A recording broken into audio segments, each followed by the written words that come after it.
তোমরা জানো কি, একটা হাসপাতাল আছে যেটার নামই কেউ জানে না, আর যেই সেখানে যায় সে আর কখনো ফিরে আসে না।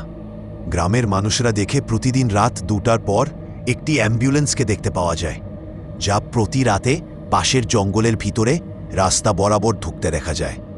কেউ ঠিক জানে না ওটা কোথায় যায়। লোকেরা বলে ওটা নাকি জঙ্গলের মাঝ বরাবর একটা হাসপাতালে যায়। অনেকে আবার ওই হাসপাতালটিকে মৃত রোগীদের হাসপাতাল বলে। আবার অনেকে ম্যাপে খুঁজে দেখেছে কিন্তু পায়নি, কারণ ওটা কোনো ম্যাপে নেই। একদিন এক সাংবাদিক কৌতূহলবশতে সেই রাস্তায় ঢোকে, কি আছে ওখানে দেখার জন্য। চ্যানেলের জন্য মোবাইলে রেকর্ড করতে শুরু করে। রিপোর্টার গিয়ে ওখানে দেখে একটা পুরনো নিষিদ্ধ ভবন। রিপোর্টার ভবনের ভিতরে ঢুকতেই লিফট নিজে থেকে খুলে গেল। রিপোর্টার লিফটের ভেতরে গিয়ে দেখল, লিফটের ভেতরে লেখা আছে ওয়ার্ড নম্বর 13, অ্যাডমিটেড টুডে। আবার স্ক্রিনে দেখা গেল সেই সাংবাদিকের নিজের নাম।